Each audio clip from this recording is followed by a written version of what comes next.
Hey, them. Who knows? Ken? I think you're a... I wouldn't even drop any names on this podcast. All right. So yeah, the next thing I was going to say is one of the things that I started doing in year one because I didn't have any like skills, right?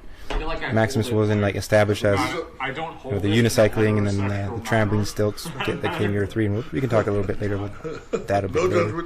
Yeah, like episode Tongue like twister. 9. Yeah, maybe like I've got 15 enough. minutes. What? So basically, yeah, I just took dance choreography classes. It was a dance at the time, was it? Yeah, it With was, Rakaya? and we actually took tap together. Yeah, we did take tap. That was weird. Yeah, it was What a little else? strange. I was terrible at tap. And then, but I just, by doing this job, it kind of opened me up into like doing some dance stuff, right? Because like anything I can learn to be entertaining, I always set myself an objective to try and learn new things, and I end up doing like dance. We ended up doing the Nutcracker together 3 straight years. That's right, we did the Nutcracker. Yeah. I was called the Nutcracker.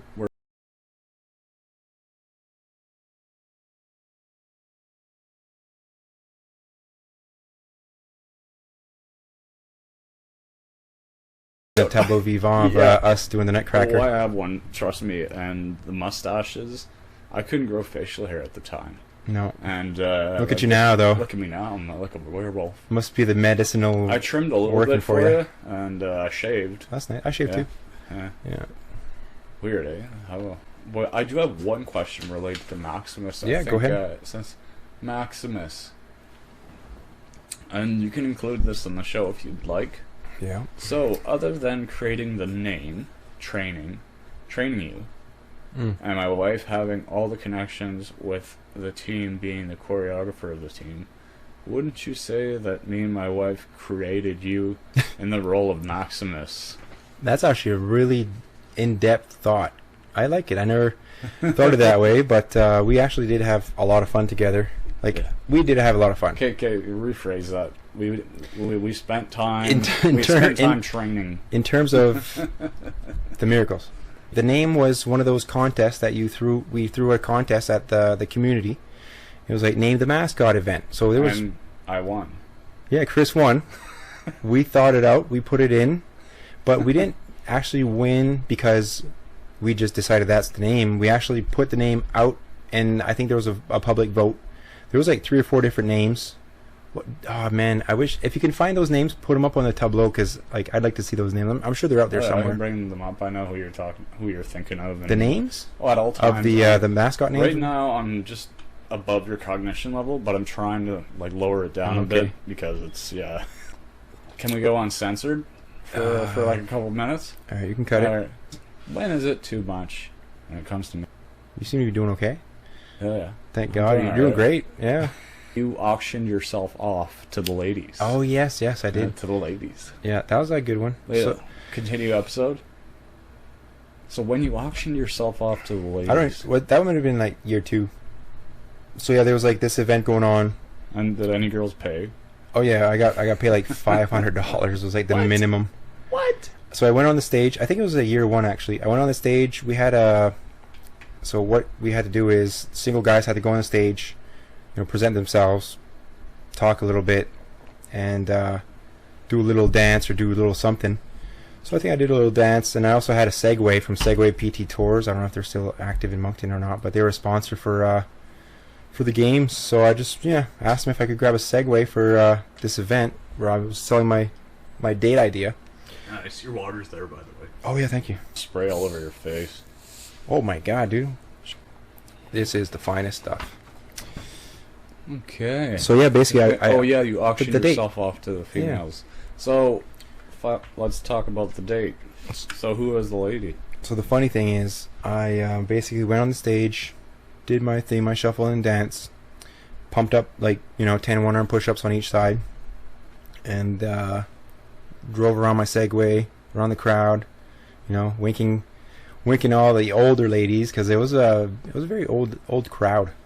So anyways, some old lady purchased me. Then I felt like slave trade. I felt like I was just a piece of meat. Yeah, I was like a piece of cattle just being sold to the lowest bidder. She paid for your presents. She paid for me, So and was your presents required? and she did come back like after the end, after the event was done. She came. That shit is strong. Sorry. She came and seen me, and she said, "Oh, by the way, I really love your date package. Would it be, awkward if you join me and my husband?" Oh my god, no way, for sex? No, for the date package. So Oh, like, for the date there was like a package. Segway PT tour, like 3.5 hours, God. and I said, "No, you know what? You can just enjoy it with your husband because it's a little weird." So yeah, because some people bought the thing. Now I don't know if she was trying to tell me that to join them, or she was telling me that She wanted it all the way, dude. go aside and we're going to take this with my husband. But She spent bank on you, dude. Like, you should. Yeah, she spent a lot of money. Given her at least but like second base. the at least Segways, for $500, dude. 3 Oh, years of rent geez. or 3 hours of rental on Segways, two people's probably like 180 anyway. So it's not like if. So can we bring up a picture of the oldest woman in the world? Oh, okay. All right, 3, Action. 2, 1. Action. So yeah, back to the first year. There's a few things that one thing that I had was like my athleticism. So at least I could run around. I could do the 4 corners. I could run, slide on my chest, high five, kids on the, sitting courtside. But one thing that I probably learned the most on how to do is like crowd control and like crowd reactions and just looking at the crowd and knowing when the camera's on you. Knowing when there's like a kid that's shy that doesn't want you to approach him, knowing when there's a kid that would love you to give a high five. Sounds like how to catch a predator. God. Sorry. 3, 2, 1. Action. One thing I learned the most is crowd control, crowd reactions, knowing who to approach, who to not approach. Yeah, it's like that's like the bread and butter for being a mascot, right? If you don't know how to entertain a crowd, you're just gonna be standing around in a suit, walking around looking like a big dummy. Right? That's hilarious. That's probably the advice I could give to young aspiring mascots is you got to work the crowd. So there's people that aspire to be this. Usually, you know what? I don't think mascot is it's a prestigious role. The person that gets the mascot job is the person that just doesn't make the football team. You know what I mean? They just stick him in the. I kept being asked to be on the football team, but I was in the middle. I didn't fit in with. Yeah, and if you go to high school and you want to, like, nobody aspires to be a mascot, but if you actually have like some skills, you can dance, do anything like that, entertain a crowd. It's quite fun. I've always, like, every time we went to events, there was always new mascots in the suits, and we'd always get ready, like, together in the same dressing room. And sometimes some people would be nervous. I'd be like, just be yourself, be out there, be the character that you are, go out there and just rock it out. We bring up Max Claus or that other video. There's, what was the other one was called? I don't know. But there's like 15 different videos on my YouTube channel.